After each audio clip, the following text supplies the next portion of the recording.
Assalamualaikum warahmatullahi wabarakatuh. Perkenalkan, nama saya Woro Willy Iswatin. Saya dari unit Bimba Gelam Jaya Bermis. Di sini saya akan memberikan jawaban atas pertanyaan tema kurikulum dasar kedua. Berikut jawaban mengenai metode individual system. Apa pengertian individual system? Individual system adalah proses belajar yang berpusat pada anak sebagai subjek belajar.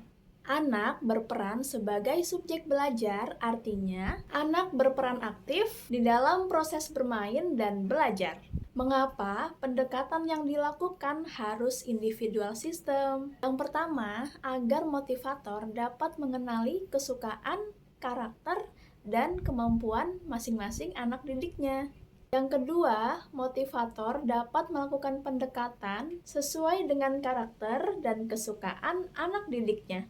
Yang ketiga, motivator dapat memberikan materi sesuai dengan kemampuan anak didiknya.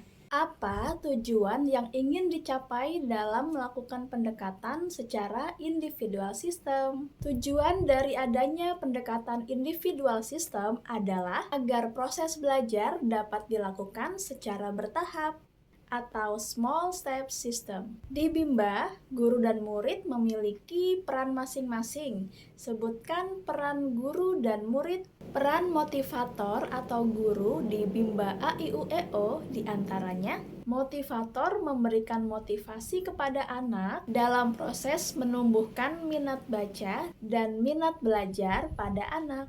Membimbing anak dalam proses minat baca dan minat belajar.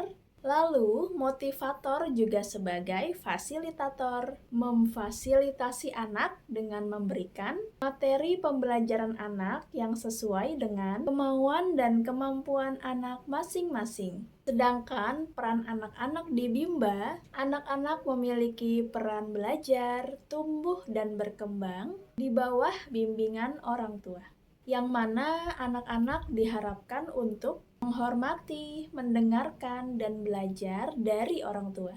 Apa perbedaan antara metode individual system dengan classical system? Kalau metode individual system, anak sebagai subjek, perbandingan sedikit, materi berbeda-beda, dan kurikulum menyesuaikan.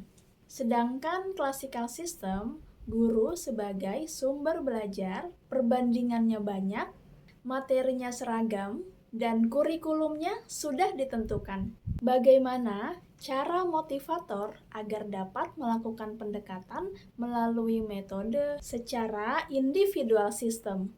Yang pertama, selalu melakukan evaluasi terhadap afeksi anak. Yang kedua, harus mengetahui metode dan kurikulum Bimba. Yang ketiga, melakukan pendekatan sesuai karakter dan kesukaan anak.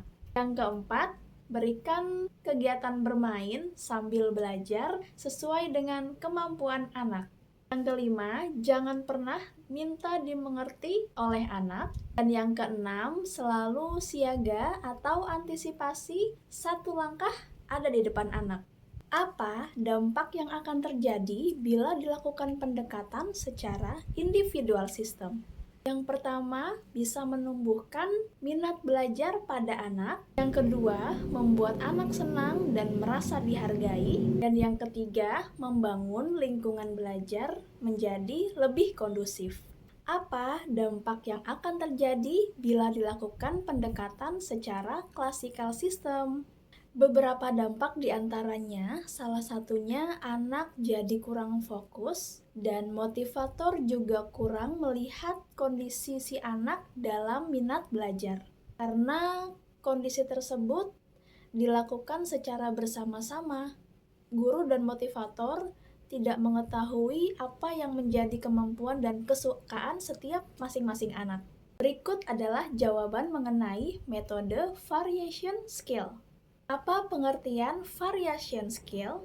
Variation skill adalah kemampuan yang harus dimiliki oleh motivator dalam memvariasikan aspek belajar dengan kegiatan belajar. Mengapa kegiatan belajar harus divariasikan? Yang pertama, agar si anak tidak mudah merasa bosan. Yang kedua, agar si anak mudah teralihkan. Yang ketiga, karena adanya faktor konsentrasi yang pendek. Apa tujuan yang ingin dicapai dalam memvariasikan belajar? Tujuannya adalah agar si anak tetap antusias, semangat belajar, tidak mudah bosan, dan tertarik dengan kegiatan belajarnya. Sebutkan 3 aspek dalam belajar. Aspek dalam belajar meliputi kemampuan afektif, kemampuan kognitif, dan kemampuan psikomotorik. Kegiatan apa yang termasuk aspek kognitif?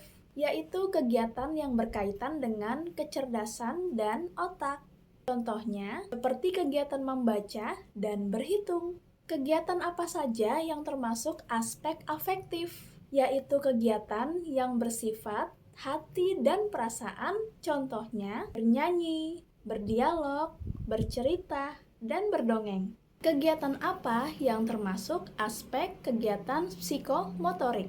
Yaitu kegiatan fisik yang berkaitan dengan penggunaan tubuh, misalnya menulis, mewarnai, menangkap, menari, dan melempar. Bagaimana cara motivator memvariasikan kegiatan belajar dengan aspek belajar? Motivator bisa berupaya mengarahkan anak untuk bermain dan belajar dengan cara menyenangkan sesuai dengan kemampuan masing-masing anak. Selanjutnya, motivator membimbing anak dalam melakukan metode selingan dengan durasi yang tidak terlalu lama. Berikut jawaban mengenai teori dasar dalam psikologi pendidikan. Apa yang dimaksud dengan the law of effect atau hukum akibat? The law of effect adalah ketika kita melakukan sesuatu kegiatan yang menyenangkan, maka akibatnya akan diulang. Apa yang dimaksud dengan the law of exercise atau hukum latihan? The law of exercise adalah ketika suatu kegiatan yang terus diulang, maka akan berdampak mampu. Apa yang dimaksud dengan the law of readiness atau hukum kesiapan? The law of readiness adalah ketika seorang semakin mampu, maka akan semakin siap dan terampil, serta prosesnya pun akan semakin menyenangkan. Dampaknya akan menumbuhkan minat belajar dalam diri orang tersebut. Sekian jawaban dari kurikulum dasar kedua yang saya sampaikan. Terima kasih, mohon maaf jika ada kekurangan. Assalamualaikum warahmatullahi wabarakatuh.